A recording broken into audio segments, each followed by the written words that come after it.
Hai guys, pada saat ini kan waktu kita buka seller center Tokopedia lagi banyak promo nih yang ngajakin seller untuk gabungin seller center Tokopedia dengan seller center TikTok Center. $1 million question, mau gabungin nggak nih ya? Kalau untuk saya, account Tokopedia meskipun nanti akan dipaksa untuk gabung juga, mending dipisah aja, jangan digabung dengan existing account di TikTok. Jadi dijadikan second account aja.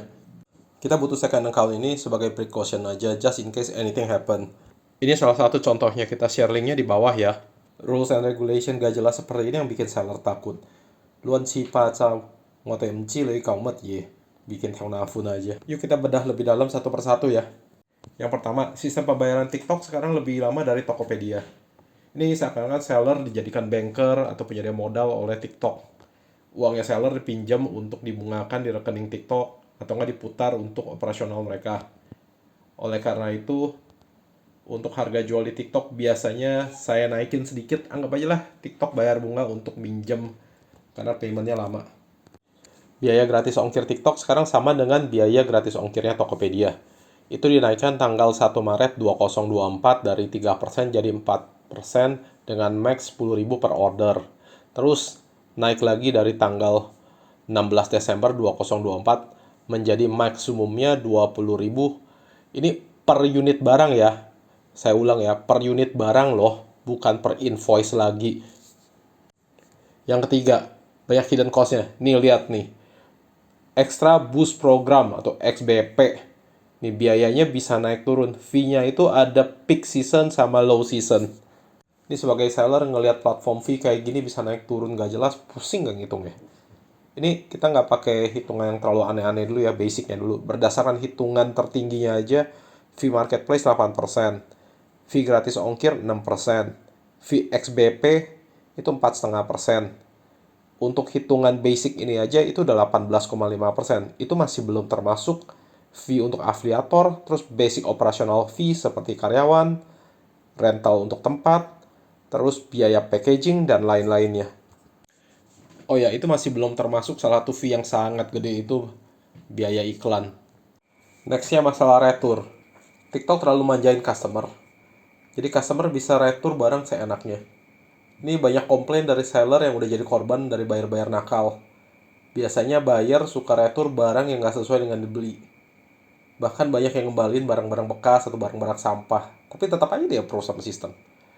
Ini ada contoh-contohnya nih dan linknya dari seller-seller yang frustasi barang-barangnya diletur tidak sesuai dengan yang dibeli. Berikutnya masalah COD. TikTok suka banget dengan COD. Ini terbukti waktu kita mau upload barang, COD-nya by default udah live. Terus untuk opt-out kita harus matiin secara manual. Sistem COD di Indonesia masih kacau. Dari sisi customer dan sisi logistiknya. Dari customer-nya itu ada berbagai macam alasan.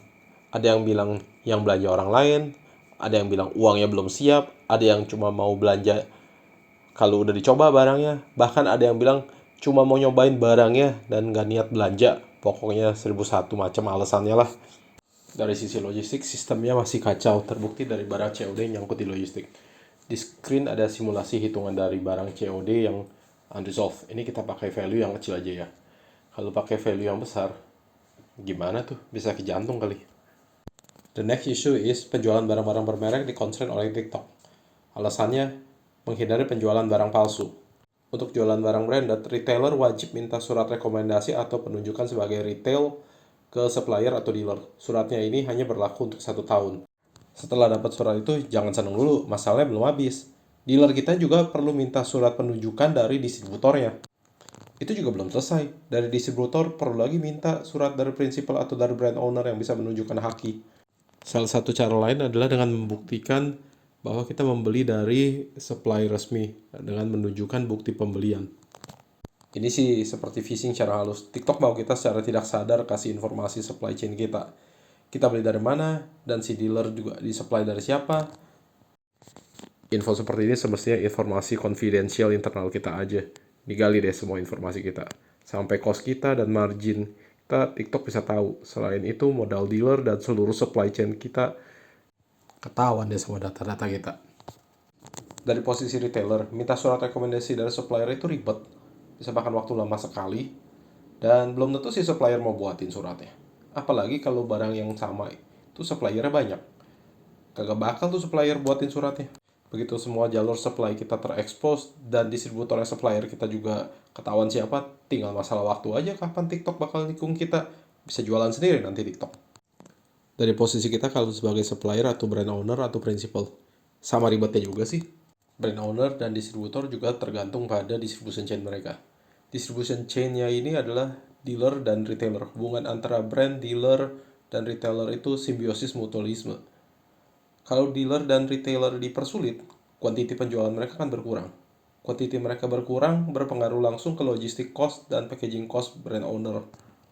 Simpelnya gini, satu truk kalau keluar dari warehouse isi full load, tripnya ke satu dealer yang absorb semua barang itu, cost-nya akan lebih murah daripada satu truk muatan penuh, tripnya ke 4 atau 5 dealer. Biaya bensinnya aja udah beda jauh. Umumnya dealer-dealer ini yang akan bantu brand untuk redistribution ke retailer mereka. Sistemnya juga jauh lebih baik daripada brand owner harus ngurusin penjualannya satu ke satu user. Udah purchasing value-nya kecil, packingnya satu-satu lagi, mau ngabisin berapa banyak tuh untuk ini packing materialnya. Brand juga happy kalau dealer-dealer ini saling compete terus ngadu jualan lebih banyak. Biasanya dengan jualan lebih banyak mereka negosiasi untuk minta extra discount. Ya lebih baik kasih extra discount sedikit sih, meskipun ada ngeselin daripada kita harus hire orang terus jualannya ke end user yang belinya barangnya cuma satu-satu, value-nya kecil lagi, biaya packingnya banyak lagi. Kalau channel penjualan si dealer di constraint, dia bisa nolak untuk jualan barang kita. Terus kalau worst case scenario-nya, dealer juga akan retur barang yang nggak bisa dijual di platform.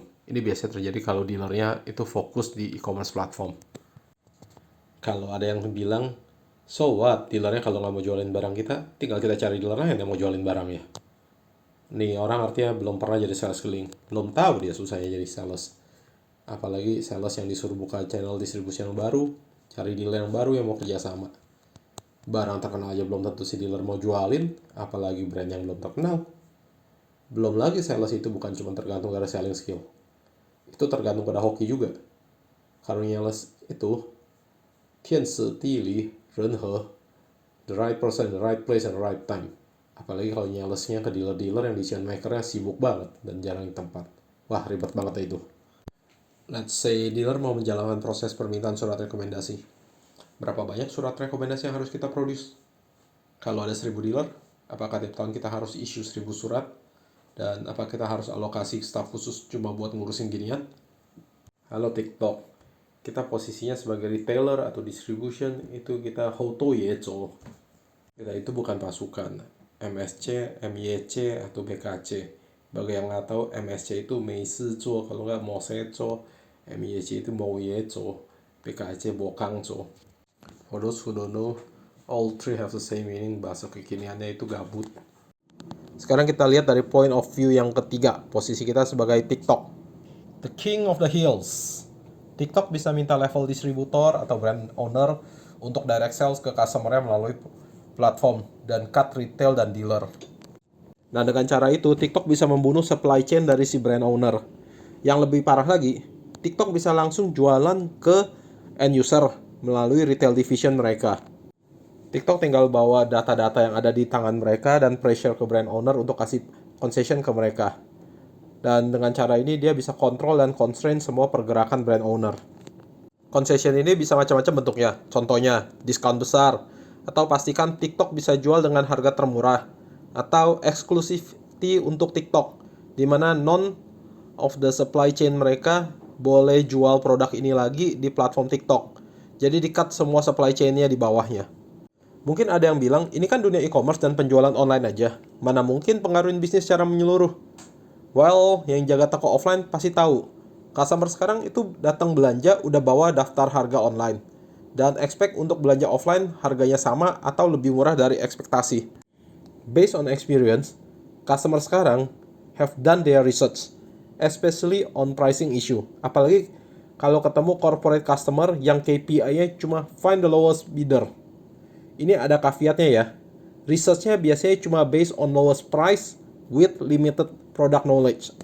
Especially produk yang specification detailnya udah involve unit of measurement. When it happen, brand owner jadi bergantungan dengan platform untuk jual produk mereka. Makin lama, platform akan makin pressure ke brand owner untuk kasih concession yang lebih besar. Lama-lama brand, retail, afiliator jadi sapi perah platform. Next issue is the customer profile. Customer profile setiap platform itu pasti beda. Customer profile Tokopedia sama Shopee aja beda banget. Customer profile TikTok juga beda sendiri. Kalau mau di put in perspektif, customer profile-nya TikTok dan Tokopedia itu ada di dua extreme end malah. Customer profile TikTok ada sedikit kemiripan dengan customer profile Shopee.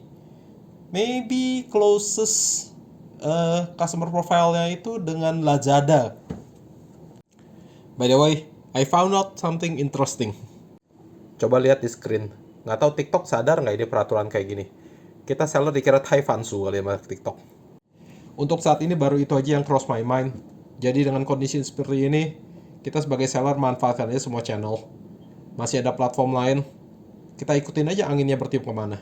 Ikutin aja prinsip wu wei. Kalau emang masih ribet ya ngimoy ngai kei ngai put head ngin chon. That's pretty much sum up everything. Maybe there's other thing that I missed out. Correct me if there's anything wrong. Topik ini mungkin sedikit berat. Sampai di sini dulu. See you guys in the next topic.